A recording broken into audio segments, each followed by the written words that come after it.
Assalamualaikum warahmatullahi wabarakatuh.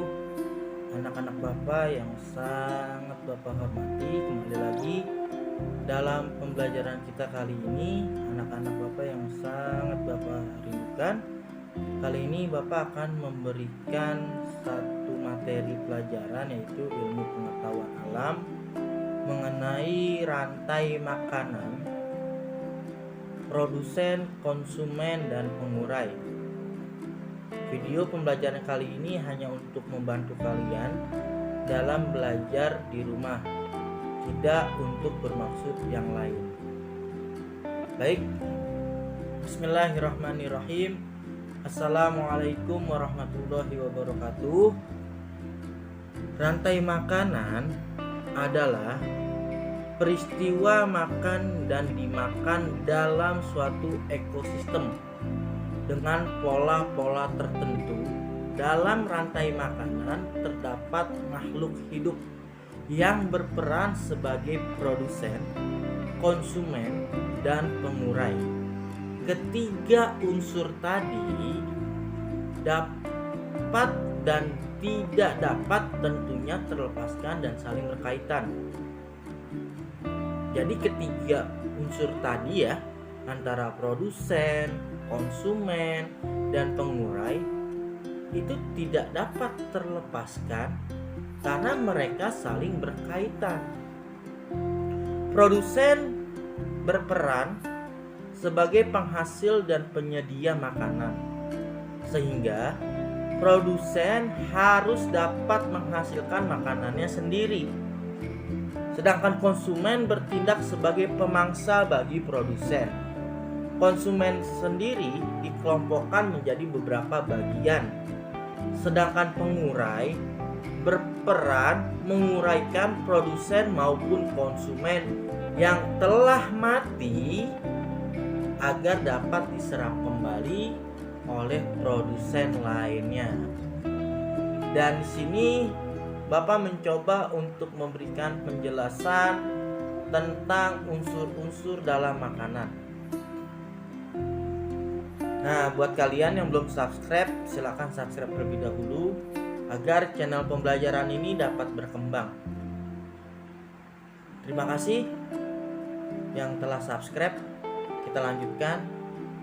Unsur-unsur dalam rantai makanan.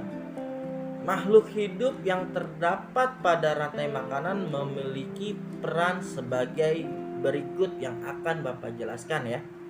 Pertama, produsen. Produsen adalah makhluk hidup yang mampu membuat makanannya sendiri. Pada umumnya, yang berperan sebagai produsen adalah tumbuhan. Tumbuhan menduduki posisi produsen karena tumbuhan dapat memproduksi makanannya sendiri. Kalau kita manusia mengolah makanan, sedangkan tumbuhan mendapatkan makanannya sendiri.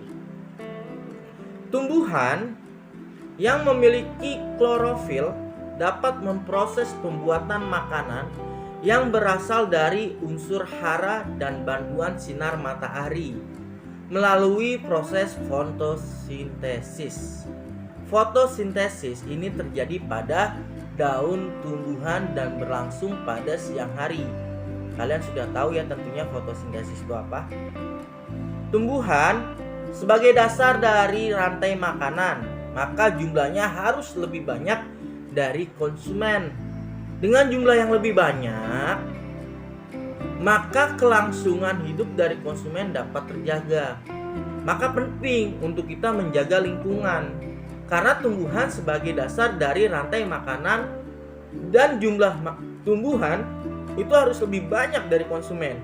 Coba bayangkan, kalau kita merusak lingkungan, kita merusak hutan, dari mana kita mendapatkan produsen?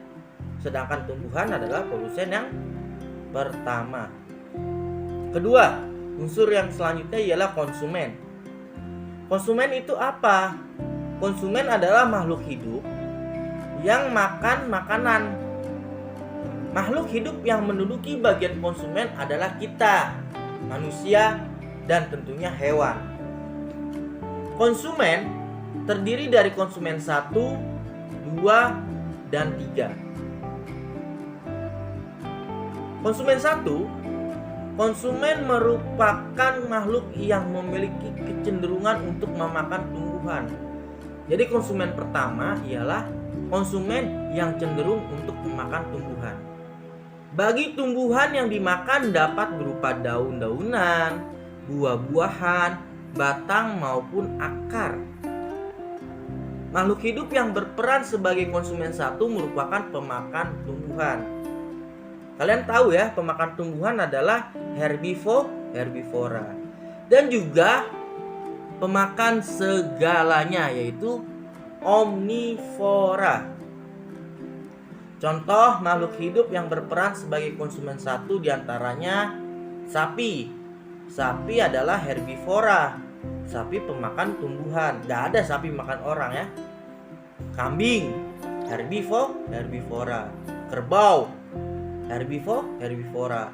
Tikus itu omnivora. Dia bisa makan tumbuhan, dia juga bisa makan daging kali ya. Dan tentunya kita manusia omnivora. Berarti kita sama tikus sama ya, sama-sama omnivora. Konsumen yang kedua merupakan makhluk hidup yang memiliki kecenderungan untuk memakan hewan lain. Nah, makhluk hidup ini disebut dengan pemakan daging atau karnivora. T-Rex, kalau ada T-Rex ya, atau serigala, atau macan, atau teman sendiri, teman makan teman. Dan pemakan segalanya itu omnivora ya.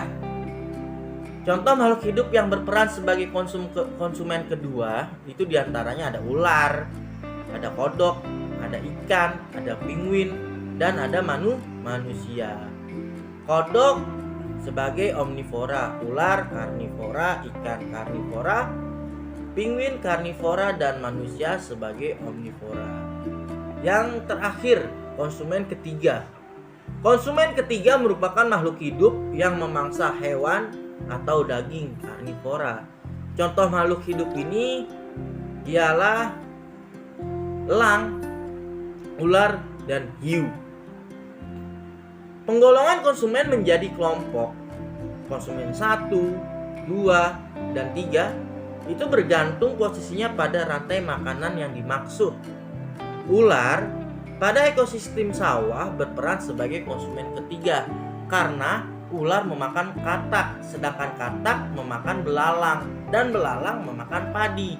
Pada ekosistem kebun, ular berperan sebagai konsumen 2 karena ular memakan burung, sedangkan burung memakan biji-bijian dari tumbuhan. Unsur yang ketiga ialah pengurai. Pengurai adalah mikroba yang menguraikan sisa hewan dan tumbuhan yang telah mati. Pengurai berfungsi menguraikan sisa makhluk hidup yang telah mati menjadi mineral, pembentukannya, dan air, sehingga dapat diserap kembali oleh tumbuhan. Makhluk hidup yang termasuk dalam kelompok pengurai adalah jamur dan bakteri. Dengan adanya pengurai, maka unsur-unsur dari sisa makhluk hidup yang dapat menyuburkan tanah yang subur membuat tumbuhan selaku produsen dapat tumbuh dengan baik. Setiap unsur dalam rantai makanan memiliki peran yang saling berkaitan. Punah atau berkurangnya salah satu unsur dapat mempengaruhi unsur yang lain dalam ekosistem. Sebagai manusia, kita berkewajiban untuk menjaga alam agar unsur-unsur pada ekosistem dapat terjaga. Sekian pembahasan kita kali ini tentang pembahasan ilmu pendidikan agama. Mohon maaf karena sudah terdengar suara azan. Kita akhiri dulu pembelajaran ini. Semoga pembelajaran kita kali ini dapat bermanfaat. Kami akhiri. Assalamualaikum warahmatullahi wabarakatuh.